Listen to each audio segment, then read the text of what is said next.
오늘 우리에게 주시는 하나님의 말씀은 잠언 4장 1절에서 9절 말씀입니다. 잠언 4장 1절에서 9절입니다. 이 시간에 교독하겠습니다. 아들들아, 아비의 훈계를 들으며 명철을 얻기에 주의하라. 내가 선한 도리를 너에게 전하노니 내 법을 떠나지 말라. 나도 내 아버지에게 아들이 있었으며 내 어머니 보기에 유약한 외아들이었노라. 아버지가 내게 가르쳐 이르기를 내 말을 내 마음에 두라. 내 명령을 지키라. 그리하면 살리라. 지혜를 얻으며 명철을 얻으라. 내 입의 말을 잊지 말며 어기지 말라. 지혜를 버리지 말라. 그가 너를 보호하리라. 그를 사랑하라. 그가 너를 지키리라. 지혜가 제일이니 지혜를 얻으라. 내가 얻은 모든 것을 가지고 명철을 얻을지니라. 그를 높이라. 그리하면 그가 너를 높이 들리라. 만일 그를 품으면 그가 너를 영화롭게 하리라. 그가 아름다운 관을 내 머리에 두겠고 아름다운 멸관을 내게 주리라 하셨느니라. 아멘. 오늘 저와 여러분이 함께 나눌 말씀은 지혜입니다. 지금 우리 교회는 새벽마다 잠언 말씀을 묵상하고 있습니다. 여기에서 잠언은 짧은 관찰, 교훈, 경고 정도로 말할 수 있을 것 같은데요. 우리는 잠언 말씀을 통해 삶의 많은 가치관 중에 무엇이 옳으며 어떻게 사는 것이 바르게 사는 것인지에 대한 지혜를 배울 수가 있습니다. 사실 잠언은 유대인들에게만 있었던 것은 아닙니다. 당시 고대 근동 국가에서도 많은 잠언들이 있었는데요. 그런데 참 재미있는 것은 그 내용들이 대동소이했다라는 겁니다. 하지만 성경의 잠언과 고대 국가의 잠언에는 큰 차이점이 있었습니다. 그것은 바로 하나님의 역할이었는데요. 성경의 잠언은 지혜의 근본을 하나님으로 삼았습니다. 즉, 지혜는 하나님의 소유이기에 모든 지혜는 하나님으로부터 나온다라는 겁니다. 이것이 세상이 말하는 지혜와 성경이 말하는 지혜의 차이점입니다. 오늘 우리가 읽은 말씀도 이 사실을 우리에게 잘 알려주고 있습니다. 그래서 저는 오늘 말씀을 통해 성경이 일러주는 지혜에 대해 함께 묵상하고자 합니다. 바라기는 오늘 말씀을 통해 하나님께서 저와 여러분에게 주시는 지혜의 교훈을 받을 수 있기를 바랍니다. 그리하여 이 세상을 살아갈 때 하나님이 주시는 지혜로 지혜롭게 살아가는 저와 여러분이 되시길 주님의 이름으로 축복합니다. 첫 번째, 지혜에 관한 교훈입니다. 그것은 바로 지혜 없음입니다. 지혜 없음을 인정하라. 즉, 지혜의 시작은 저와 여러분이 지혜가 부족함을 인정하는 데서 시작한다라는 것입니다. 이것이 성경이 일러주는 지혜에 관한 교훈입니다. 오늘 본문을 보면 아들들아 라는 말로 말씀을 시작하면서 아버지가 아들에게 교훈을 전수하는 방식으로 말씀이 시작되고 있습니다. 이것은 잠언에서 쉽게 찾아볼 수 있는 지혜를 전달하는 여러 가지 방법 중에 하나인데요. 그런데 우리는 여기에서 지혜에 관한 중요한 사실 한 가지를 알 수가 있습니다. 그것이 무엇이냐면 지혜는 전수되어야 한다라는 겁니다. 지혜는 누군가에 의해 가르쳐져야 하고 또한 누군가는 그 지혜를 반드시 배워야 한다라는 것이죠. 그런데 우리는 여기서 한 가지 질문을 던질 수가 있을 것 같습니다. 왜 지혜는 전수되어야 하느냐라는 겁니다. 왜 배워야 하느냐라는 것이죠. 여러분, 왜 그런 것 같습니까? 그 이유는 간단합니다. 저와 여러분에게 지혜가 없기 때문입니다. 사람은 누구나 태어날 때부터 지혜를 갖고 태어나지 않습니다.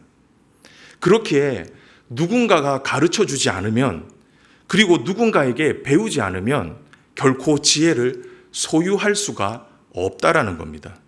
즉, 지혜는 내 안에서 발견되는 것이 아니라 반드시 외부로부터 주어져야 한다라는 것이죠. 성경은 이것을 인정하는 것이 지혜를 얻는 첫 걸음이다라고 말씀합니다. 지혜 없음을 인정하라. 바라기는 이 사실을 믿음으로 받으시는 저와 여러분이 되시길 주님의 이름으로 축복합니다. 저는 이 사실을 믿습니다. 정말 살아보니 그런 것 같습니다. 잘 모르겠습니다. 어떻게 사는 것이 잘 사는 것인지, 어떻게 사는 것이 지혜롭게 사는 것인지 잘 모를 때가 많습니다. 공부도 배울 만큼 배웠고, 결혼도 해봤고, 자녀도 셋이나 키우고 있는데, 그리고 그럭저럭 삶의 여러 가지 다양한 경험들을 해봤다라고 생각을 했는데 잘 모르겠습니다. 어떻게 지혜롭게 사는 것인지. 특별히 목회자로서도 저의 이런 한계를 많이 느끼게 되는데요. 나름대로 사역을 시작한 지 제법 되었다라고 생각을 했는데, 그리고 이전 교회에서도 다양한 목회적인 경험과 훈련을 많이 받았다라고 생각을 했습니다. 하지만 막상 매일 사역을 감당할 때마다 터져나오는 탄식이 뭐냐면 어렵다라는 겁니다. 잘 모르겠다라는 것이죠. 혹시 제가 이런 말씀을 드리면 아마 이렇게 말씀하시는 분도 계실 겁니다. 목사님이 아직 어려서 그럴 겁니다. 네, 맞습니다. 아직 더 많은 경험들을 해야 되겠죠. 그런데 제가 여러분에게 한번 진지하게 물어보겠습니다. 특별히 여기 계신 연로하신 성도님들께 한번 여쭤보도록 하겠습니다. 여러분은 정말 잘 살고 계십니까? 그리고 이제 무엇이 지혜롭게 사는 삶인지 아시겠습니까? 아마 쉽게 대답하지 못할 겁니다. 예전에 아버지와 단둘이서 이야기를 한 적이 있었습니다. 저는 아버지에게 위에 했었던 고민들을 다 솔직하게 털어놨습니다. 잘 모르겠습니다. 어떻게 사는 것이 잘 사는 건지 잘 모르겠습니다. 그때 아버지의 대답도 이거였습니다. 나도 잘 모르겠다. 그냥 사는 거지. 그냥 하루하루 되는 대로 사는 거지. 저는 어쩌면 이것이 우리 인생의 솔직한 대답이라고 말씀드릴 수 있을 것 같아요. 사랑하는 성도 여러분, 조금 설교가 무겁게 가는 것 같아서 죄송합니다. 하지만 성경은 이것이 진실이라고 말씀합니다. 저와 여러분 그 누구도 이 세상에 태어날 때부터 지혜를 갖고 태어나지 않습니다. 그렇게 어떻게 사는 것이 잘 사는 것인지, 어떤 삶이 의미 있고 복된 삶인지 잘 모릅니다. 그렇게 우리는 항상 겸손해야 합니다. 내가 알고 있고 경험한 것이 전부인 것처럼 그렇게 살아서는 안 됩니다. 오히려 매일의 삶 속에 지혜 없음을 인정할 줄 알고 그렇기에 겸손할 줄 알아야 합니다. 그리고 지혜를 배우려는 자세를 가져야 합니다. 이것이 지혜를 얻을 수 있는 첫 걸음입니다. 바라기는 우리 샘물의 모든 가족들이 가장 먼저 이런 겸손한 마음을 가질 수 있게 되기를 주님의 이름으로 축복합니다. 아멘. 두 번째, 지혜에 관한 교훈입니다. 그것은 바로 구하라입니다. 지혜를 구하라. 즉 저와 여러분은 지혜를 구할 때 지혜를 얻을 수 있다라는 것입니다. 이것이 성경이 우리에게 일러주는 지혜에 관한 교훈입니다. 우리는 앞선 말씀을 통해 우리에겐 지혜가 없음을, 지혜가 부족함을 배웠습니다. 그렇기에 지혜는 구해야만 하는 것이죠. 그렇게 할 때 우리는 지혜를 얻을 수 있고 지혜롭게 이 세상을 살아갈 수 있게 되는 것입니다. 오늘 본문도 이 사실을 우리에게 잘 알려주고 있습니다. 5절을 한번 보십시오. 지혜를 얻으며 명철을 얻으라. 7절입니다. 지혜가 제일이니 지혜를 얻으라. 내가 얻은 모든 것을 가지고 명철을 얻을지니라.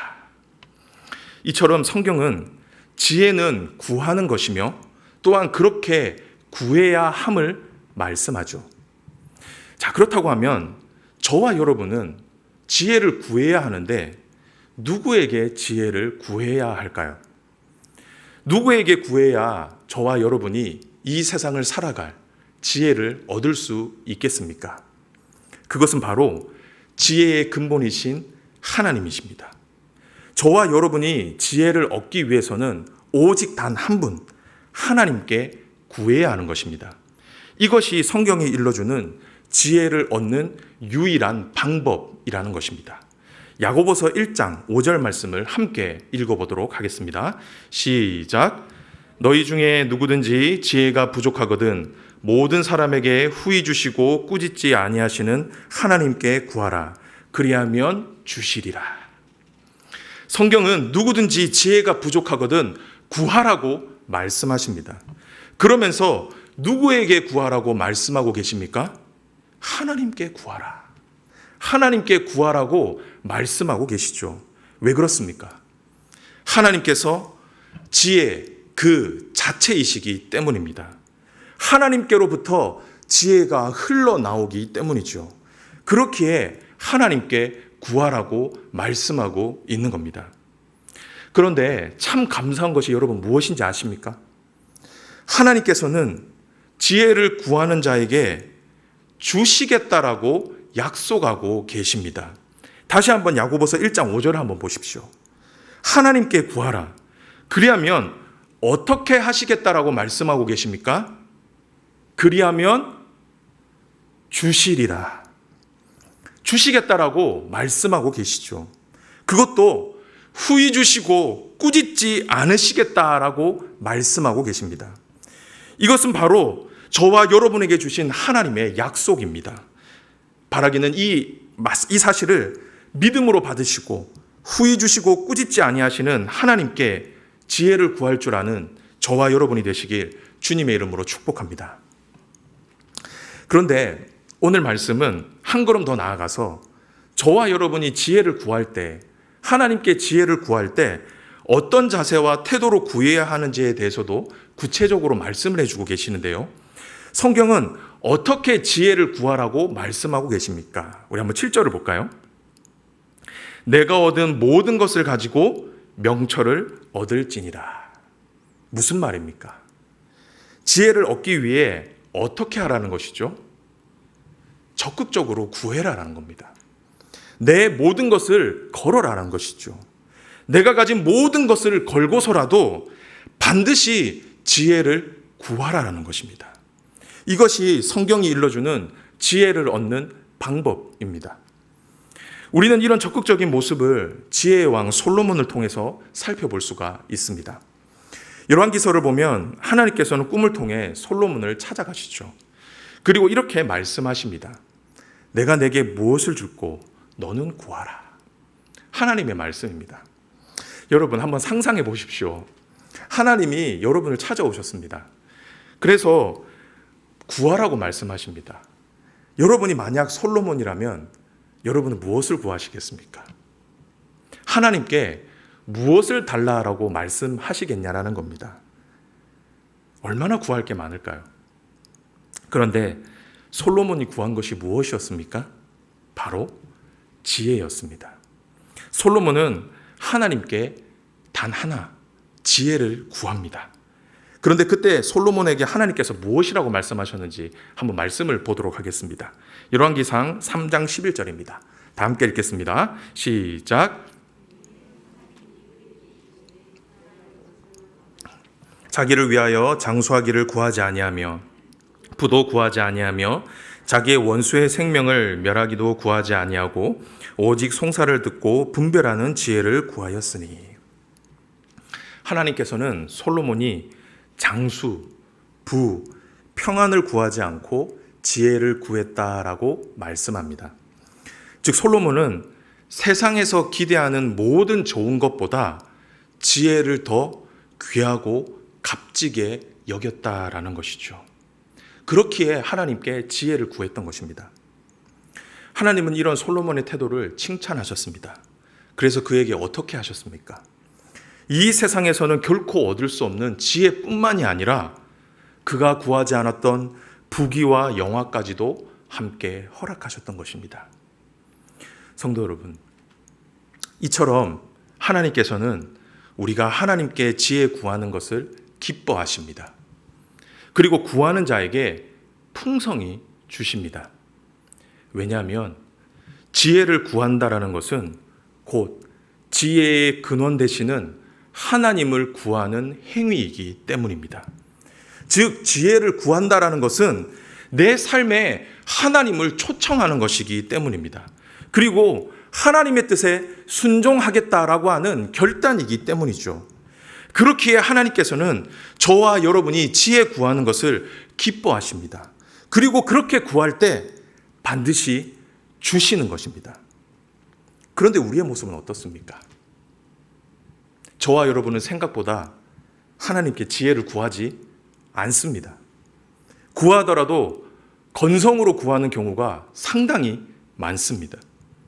이미 자기 스스로 모든 판단과 결정을 다 내려놓고 그냥 하나님의 의견을 듣는 정도, 하나님의 의견을 청취하는 정도로만 지혜를 구하며 산다라는 것이죠. 그런데 그러다가 문제가 생기면 어떻게 합니까? 하나님께 책임을 돌리죠. 하나님 왜 제 삶을 이렇게 인도하셨습니까? 이것이 어떻게 보면 저와 여러분의 솔직한 민낯이라고 볼 수 있을 것 같습니다. 사랑하는 성도 여러분, 다시 한번 말씀드리지만 우리 안에는 지혜가 없습니다. 지혜는 오직 하나님께만 있습니다. 하나님만이 지혜의 근본이시고 우리에게 지혜를 주실 수 있는 분이십니다. 그렇기에 저와 여러분은 지혜를 얻기 위해 하나님께 간절히 구해야 합니다. 바라기는 이 사실을 믿음으로 받으시고 하나님께 간절히 지혜를 구할 수 있는 지혜로운 성도님들이 되시기를 주님의 이름으로 축복합니다. 그렇게 할 때 후히 주시고 꾸짖지 않으시는 하나님께서 저와 여러분에게 하나님의 지혜를 더해 주실 것입니다. 여러분의 삶 가운데, 여러분의 환경 가운데 주님께서 개입하시고 일하실 것입니다. 바라기는 모두 이런 은혜를 받을 수 있게 되길 주님의 이름으로 축복합니다. 마지막인데요. 마지막으로 우리에게 주시는 지혜에 관한 말씀, 그것은 바로 동거입니다. 지혜와 동거하라. 이것이 저와 여러분에게 주시는 지혜에 관한 말씀입니다. 우리는 흔히 하나님께 지혜를 한번 받으면 그 지혜가 영원히 나와 함께하고 내 평생을 지켜주고 인도해 줄 것이다 라고 생각을 합니다. 하지만 성경은 그렇게 말씀하지 않습니다. 성경은 오히려 저와 여러분이 지혜를 잃어버릴 수 있음을 말씀합니다.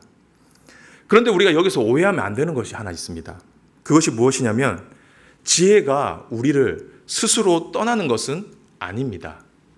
오히려 정반대이죠.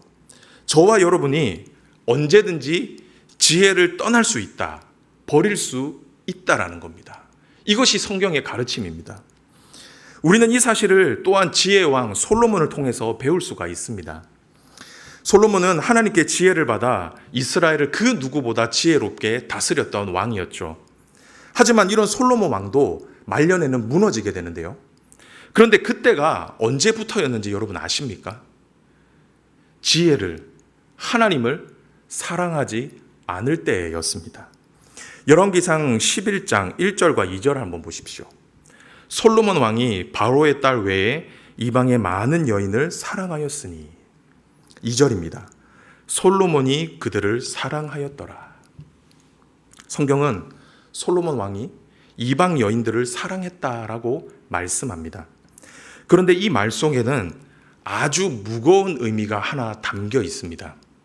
그것이 무엇이냐면 바로 솔로몬이 하나님을 사랑하지 않았다라는 겁니다. 열왕기상 11장 9절입니다. 솔로몬이 마음을 돌려 이스라엘의 하나님 여호와를 떠남으로. 성도 여러분 보이십니까?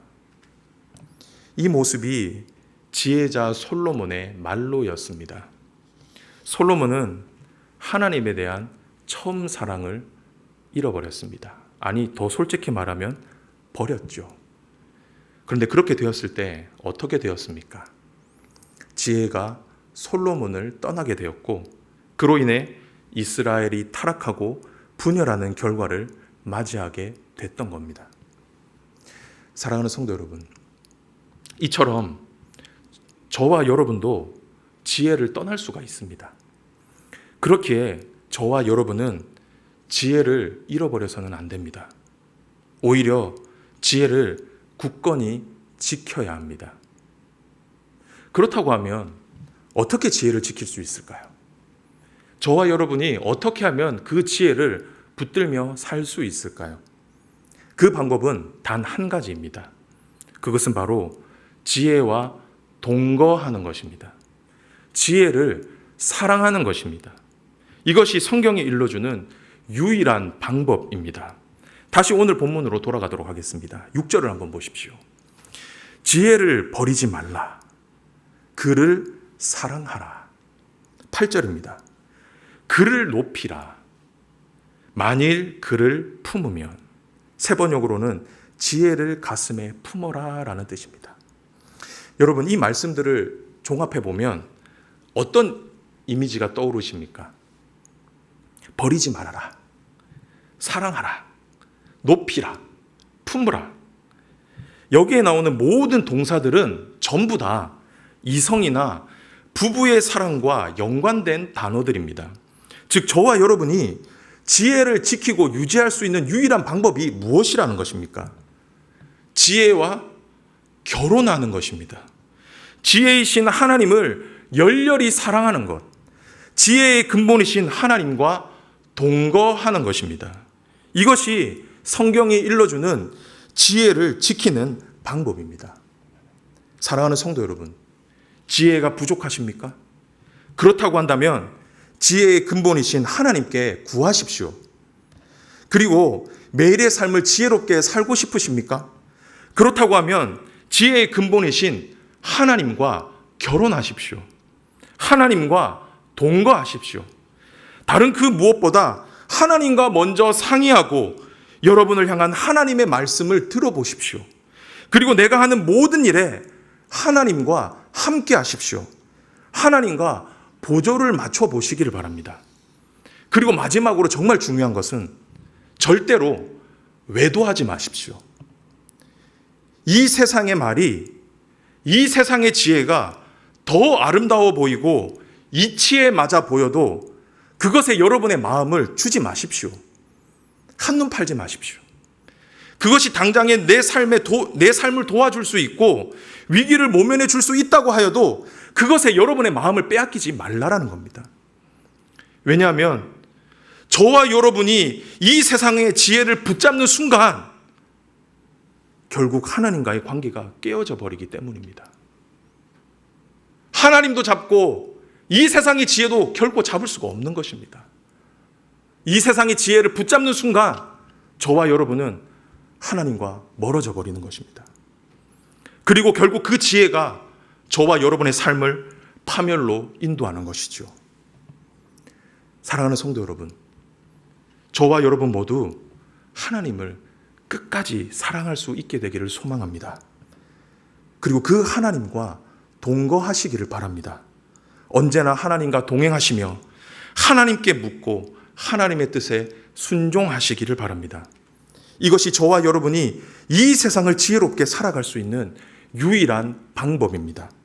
바라기는 저와 여러분 모두 지혜이신 하나님과 동거함으로 이 세상을 지혜롭게 살아갈 수 있게 되기를 주님의 이름으로 축복합니다. 아멘. 말씀을 맺도록 하겠습니다. 요즘 이 시대는 다양한 미디어를 통해 삶의 지혜를 배울 수가 있죠. 인터넷 검색창만 쳐봐도 무수하게 많은 정보와 삶의 지혜를 얻을 수가 있습니다. 때로는 무릎을 탁 치게 만드는 유명 강사의 강의도 우리는 쉽게 접할 수가 있습니다. 그래서 요즘 많은 사람들이 인터넷이나 유튜브에 많이 의존하는 것 같습니다. 어떻게 사는 것이 잘 사는 것인지를 그 미디어를 통해서 얻는 것이죠. 그런데 여러분, 분명한 것은 이 세상의 좋은 정보와 지혜가 순간 우리에게 도움이 될 수는 있을지 몰라도 그것이 여러분의 삶을 인도할 수는 없습니다. 그것이 여러분의 인생을 근본적으로 변화시킬 수는 없다라는 것입니다. 왜냐하면 그 지혜는, 세상의 지혜는 하나님께로부터 난 것이 아니기 때문입니다. 영원한 것이 아니기 때문이죠. 저와 여러분의 삶을 근본적으로 변화시킬 수 있는 분은 오직 한 분, 하나님 아버지이십니다. 나를 지으시고 나를 그 누구보다 잘 알고 계신 하나님 아버지만이 저와 여러분의 인생의 해답을 알고 계시고 그렇게 우리의 삶을 인도해 주실 수 있는 것입니다. 바라기는 이 사실을 믿음으로 받으시고 언제나 하나님과 동거하는 저와 여러분이 되시길 주님의 이름으로 축복합니다. 그렇게 할 때 지혜 되신 하나님께서 저와 여러분의 삶을 이끄시고 인도해 주실 것입니다. 저와 여러분의 평생을 복되게 하실 것입니다. 바라기는 저와 여러분 모두 그런 복된 삶을 사실 수 있기를 주님의 이름으로 축원합니다. 아멘. 우리 이 시간에 말씀을 기억하면서 우리 이 찬송 하도록 하겠습니다. 오직 예수뿐이네.